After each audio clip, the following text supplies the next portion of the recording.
онҳое ки ютуб каналҳо доштанду маблағ кор мекарданд вобаста ба имрӯз воқеаҳои имрӯзаи Украинаву Русия ана ҳамон монетизатсияҳо низ маҳкам шудааст. Бисёриҳо пулкор карда наметавонанд. ва ин аст дунё. онҳое ки аз паси дунё медаванд, онҳое ки аз паси молҳои дунё медаванд, як рӯз омаданист, як рӯз рафтанист. аммо он чизе ки мову шумо имрӯз тасмим гирифтем, ин ба хотири обод кардани охирати ҳар яки мову шумо. ин ҳама гуфтаҳои мо ба қавле аз дил мебарояд, аз он сабабе ки мо ҳамдигарро дӯст медорем. мо мехоҳем ки ҳар чизе ки ба худамон дӯст медорем, онро ба шумо, ба онҳое ки ин лаҳза бо мо ҳастанд, ба онҳо низ дӯст медорем. яъне ки мову шумо аз гумроҳон набошем, мову шумо аз ҳидоят ёфтагон бошем. ва ин сухани самимист. ва як чизро мехоҳам боз ёдрас шавам. як нафареро мешиносам ва медонам дар солҳои гузашта сарояндаву ва бо навозандагон буду ва худаш низ сарояндаву навозандаву намедонам раққосаву чизе буд, аммо обрӯи баланд дошт. ҳама вайро эҳтиром мекарданд. онҳое ки дар прокуратураю, дар мақомоту, дар ҳамон КГБ ё дигар ҷоҳо кор мекарданд, эҳтиром мекарданд. пул додаву ба хонашон даъват мекарданд. эҳтиром дар сатҳи боло буд. ва ғайр аз ин, ҳамон нафарро масалан модарашу, наздиконашу, хешу ақрабояш ҳама иззат мекарданд, ҳама дӯст медоштанд, ҳама фахр мекарданд. барои чӣ? як наздикашон сароянда асту машҳур асту вайро ҳамагон мешиносанд. аз ин ифтихор мекарданд. як чизи дунёӣ ва фисқу фасод, аз ин ифтихор мекарданд, инро дӯст медоштанд. аммо ҳамон инсоне ки иваз шуд, аллоҳ таоло ба дилаш ҳидоят андохтаасту, ҳидоят ёфтаасту ва имрӯз мегӯяд ин фисқу фасод аст. сарояндагиву навозандагӣ ҷоиз нест. агар хоҳӣ ки охирататро обод кунӣ, роҳи дурустро ёб.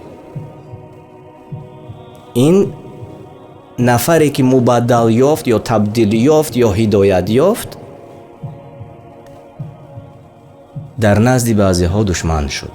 хешу таборон аз ин гуна инсон мегӯяд ки ин даъват ба хубӣ мекунад, панду насиҳат мегӯяд, аз ин дур шавед. ва дур ҳам шуданд. ва сабаб баъзе фосиқон, баъзе ҷоҳилон, баъзе нодонон наздиконашро, ҳарчанде ки он наздикони намедонам хеле дур ҳам бошад,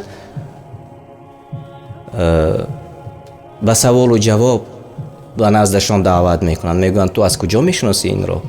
ин ки аст? барои чӣ ин даъват мекунад? барои чӣ ин қуръону маънои қуръону суннати расулуллоҳ саллаллоҳу алайҳи ва салламро ба дигарон мерасонад? бубинед тағйирёбиро ва ба қавле ки логика дар куҷост? вақте ки сароянда бошаду ба қавли ашӯлачӣ бошаду сурудхон бошад, дигаронро рафта дар тӯйҳояшон ба фисқу фасод даъват кунад ва имрӯз акнун ба панду насиҳат ба дигарон гӯяд, вай аз бадон мегаштааст. ба қавли русҳо логика нест дар ин суханҳо ва дар ин амалҳо. чашматонро боз кунед, ҳоло ҳам вақт доред.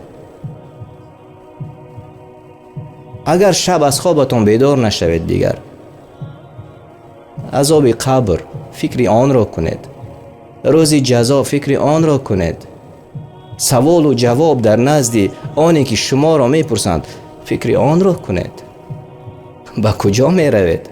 фикр мекунед ки шумо то абад прокурор мемонед? Не, албатта. фикр мекунед ки шумо то абад КГБ мемонед? Не, албатта.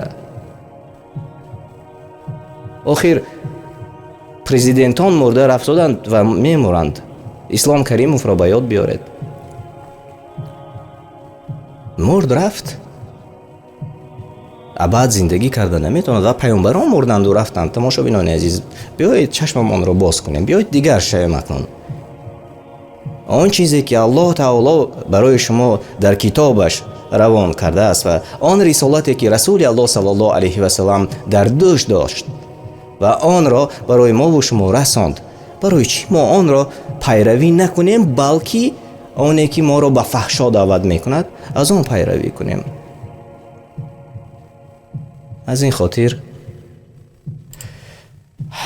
Аллоҳ мову шуморо ҳидоят кунад. биёед қисмати дигарро оғоз мекунем.